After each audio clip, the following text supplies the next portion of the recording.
네, 여러분 안녕하십니까?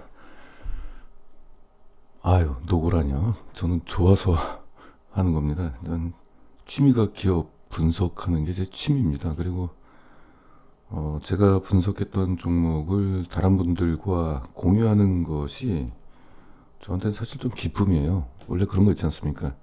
재밌는 영화를 보고 오면은 주변 친구분들한테 그 재밌던 영화에 대해서 막 소개하고 싶은 그런 욕심이 있잖아요. 네, 그런 겁니다. 최근에 지금 미국 증시가 약간 흔들리니까 다른 분들 어떻죠? 좀 걱정, 근심이 좀 많으시죠?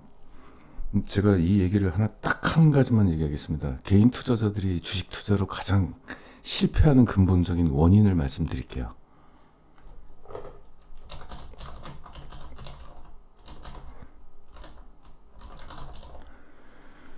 바로 이겁니다. 여러분들 차트 분석을 하면은 지금 현재 주가를 무엇과 비교하죠? 과거 주가와 비교하죠. 여기서부터 틀렸습니다. 그리고 지금 현재 우리나라 지수를 무엇과 비교하죠? 미국 다우하고 나스닥이랑 비교를 하죠. 심지어는 테슬라, 애플하고도 비교를 하죠. 주가와 주가를 비교하게 되는 것은 결국은 주가를 따라잡는, 주가를 쫓아다니다가 끝나요. 그건 투자가 아닙니다. 그거는. 만약에 오늘 저녁 늦게 미국 증시가 또 하락을 하게 된다면 어떻게 됩니까? 내일 팔아야 되나요? 말아야 되나요? 잘 모르겠죠. 주가는 무엇과 비교해야 된다? 성공하는 투자법에 대해서 글자 한 글자만 바꾸겠습니다.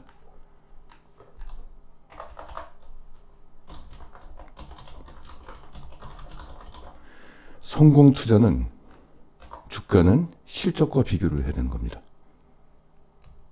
아주 간단해요. 근데 대부분의 사람들이 실적을 안 보시죠. 실적을 안 보니까 내가 이 지수가 하락하거나 내 주가가 잠깐 떨어지거나 그럴 때도 오랫동안 버틸 수가 없는 겁니다. 중심이 어떤 것을 투자 가치의 어떤 중심으로 둘 것인지를 잘 한번 생각을 한번 해보세요. 이 한 끗 차이가 성공이냐 실패냐 이 둘 중에 갈림길로 나뉩니다.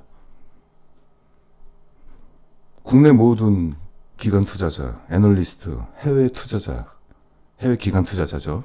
모두들 실적을 분석하는데 왜 우리 개인 투자자들은 자꾸 실적을 안 분석하고 주가만을 분석을 할까요? 아무튼 자, 네, 제가 준비한 자료를 이제부터 공개하겠습니다. 오늘 첫 번째로 말씀드릴 종목은 고려신용정보입니다. 좀 생소한 종목이죠. 크게 키우겠습니다. 국내 채권 추심 1위 기업입니다. 국내 점유율 한 15% 정도 되는데 채권 추심 다 아시죠? 네, 떼인 돈 받아들인다는 얘기잖아요. 예. 거래처는 뭐 신용카드라든지 그런 금융기관을 대상으로 해서 대출을 받은 사람들을 이제 상대로 해서 이제 돈을 받아내는 뭐 그런 거라고 좀 보시면 되겠습니다. 1991년도 민간업계 최초로 신용조섭 허가를 취득을 했습니다. 이거 허가제입니다. 98년도에는 채권 출심 업무를 또 허가를 받았습니다. 이 배당주입니다. 이 기업은 지금 현재 시가 배당률이 4.5%예요. 은행 이자에 이게 몇 배입니까? 굉장히 크죠. 그리고 배당 성향이 52%입니다. 이 얘기는 뭐냐면은 기업에서 순이익이 한 해 발생이 되면은 순이익의 52%를 배당으로 나눈다는 의미입니다. 배당 성향이 높죠. 실적을 보도록 하겠습니다. 그동안 비교적 안정적인 실적을 좀 보였고 2018년도부터는 매출액이 상승하는 모습을 좀 보이고 있어요. 그리고 영업이익률 한 7% 정도 이렇게 마크하고 있고 올해 상반기 매출액이 지난해 절반 이상을 일단 넘어섰습니다. 그래서 올해도 실적 성장이 지금 나타나고 있다라고 보실 수가 있겠습니다. 분기 실적을 보겠습니다. 좀 작게 해서 볼게요. 네, 일단 그 완만한 매출액을 좀 보이고 있고 얘들의 매출액의 분기는 그 상반기는 좀 낮고 하반기로 갈수록 이제 매출액이 좀 증가하는 구조로 좀 보이고 있고요.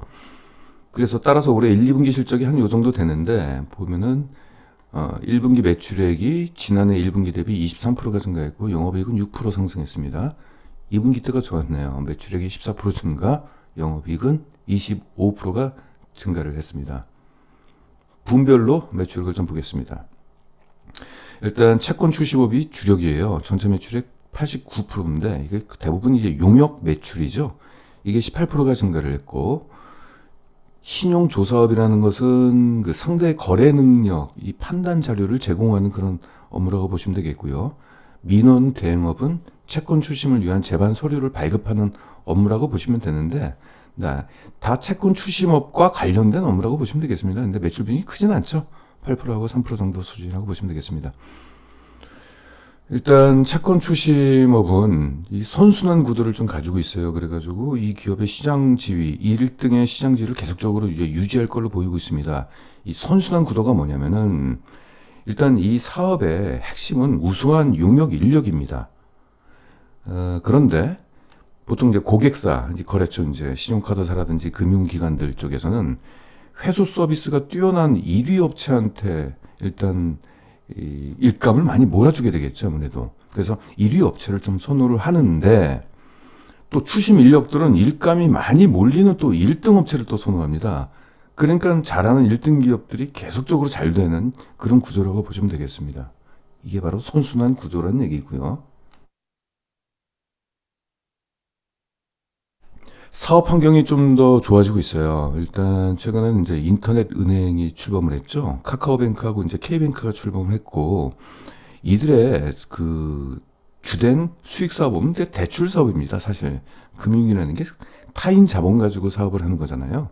타인 자본 가지고 대출을 일으켜 가지고 이자 수익을 받는 건데 이게 중금리 대출 시장이거든요. 그래서 이런 시장이 확대가 되면서 결국은 전반적으로 고려 신용정보 회사의 전반적인 이제 환경 조성이 좋아지고 있다. 이렇게 보시면 되겠고요. 향후 얘네들이 가장 관심 있어 하는 게, 그러니까 한 단계 확 오를 수 있는 그 실적 성장을 이룰 수 있는 분야가 뭐냐면은 부실 채권을 매입하는 이쪽 사업을 그렇게 하고 싶어 해요. 근데 현재 법적으로는 신용정보회사가 부실 채권을 매입하는 것을 규제하고 있습니다. 그래서 이 규제를 풀기 위해서 계속적으로 이제 노력을 하고 있는데 이게 뭐냐면 이제 정부에서 이 채권 같은 경우를 발행을 할 때 정부가 돈을 많이 띄어먹혀요. 그 자기들이 하겠다는 얘기입니다. 이게 사실은 이게 이 부실 채권에 대한 회수율이 민간 기업에서 할 때는 그나마 회수율이 좋은데 이 정부 쪽에서는 좀 그게 잘 안 되고 있어요. 이게 아무래도 그래서 자기들이 그런 걸 좀 직접 하겠다. 뭐 이런 주장을 계속 하고 있습니다. 그래서 뭐 로비도 하고 있는 걸로 알고 있는데 일본 같은 경우 이제 해외 선진국 같은 경우는 그 정부 쪽에 있는 각 이제 지방에 있는 그 어떤 채권들이나 이런 것들을 민간 업체에다가 넘겨요. 근데 우리나라는 이제 그러지 않습니다. 안 하는 이유가 있죠. 이게 채권 출심이라는 게 사실 조금 보면은 좀 그렇게 유쾌한 분야는 아니잖아요. 그 돈 못 갚는 사람한테 가가지고 걔나 좀 억압 좀 이런 분위기가 있을까봐 정부 쪽에서 좀 조심스러워요, 사실. 근데 정부의 판단도 틀린 건 아닙니다만은 일단 이제 그런 시장이 열리기를 좀 이제 바라고 있습니다. 실적을 좀 보시면은 일단 매출액이 18%가 증가를 했고요. 영업이익이 19%가 증가를 했고 순이익은 이제 23%가 증가했습니다. 얘들은 서비스업이기 때문에 뭐 제조 매출 원가 뭐 이런 매출 원재료 이런 것들이 없죠. 그러니까 이제 판관비밖에 없는데 결국 이런 것들을 보면은 이제 대부분의 용역 매출이라고 보시면 되겠죠. 네. 분기 EPS를 보도록 하겠습니다. 올해 1, 2분기가 지난해 이제 1, 2분기와 비교했을 때 약간 좀 높아졌어요. 그래서 이걸 합산을 해보면은 약 23%의 주당 순이익 성장이 있었습니다. 연간으로 따지게 된다면은 상반기 성장률을 그대로 적용을 했을 때 약 23%의 EPS 성장이 일단은 예상이 좀 되고 있고요. 이것을 PR로 적용을 하게 된다면은 올해 실적 성장에 힘입어서 PR은 9.6 정도로 낮아질 걸로 좀 보이고 있고 이 기업의 적정 PR은 1등 기업의 프리미엄 그리고 계절적 특성이 없다라는 거 그리고 꾸준함 그리고 또 요즘 이 대출 받은 사람들이 많잖아요. 지금 가계대출 금액이 굉장히 커졌어요. 그죠? 주식시장에 또 들어온 자금도 빚내서 투자하는 사람들도 많고, 그래서 일단 PER을 평소에 기록했던 12 정도는 잡는 게 좀 맞는 것 같아요. 그동안 제가 항상 보수적으로 중간값을 잡았는데 한 12로 줘도 무방할 것 같습니다. 그래서 12로 줬을 때 올해 주가 상승률은 약 25%가 남아있다. 주가를 보도록 하겠습니다.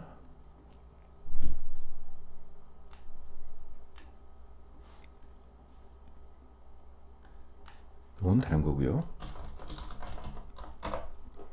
네, 주가 흐름이 한번 여기까지 올랐다가 계속 이제 이렇게 되고 있는데 6,800원 정도. 6,800원이면 여기네요. 한번 여기 왔다 갔죠. 그래서 이 정도가 적정 주가라고 일단 판단할 수가 있겠습니다. 네, 갈 수 있겠네요. 예. 그리고 재무 안정성을 살펴봐야죠. 잠시만요. 네, 제조업이 아니기 때문에 유동 비율이 굳이 100%를 넘어설 필요는 없죠. 부채 비율이 133%지만은 채권 추심에 의해서 이 부분들은 매달 돈이 이제 입금되는 분야이기 때문에 요 부분에 대해서는 부채 비율이 100%를 넘었지만은 충분히 이것을 커버할 수 있는 정도의 수준이라고 일단 판단이 좀 되고 있습니다. 순채권 비율도 27%에 불과하고요. 전반적으로 재무 안정성이 양호할 수밖에 없는 사업 구조를 갖고 있기 때문에 재무 안정성은 크게 걱정하셔도 하실 필요가 없다. 이렇게 말씀드릴 수 있겠습니다. 네, 이상 고려신용 정보였습니다.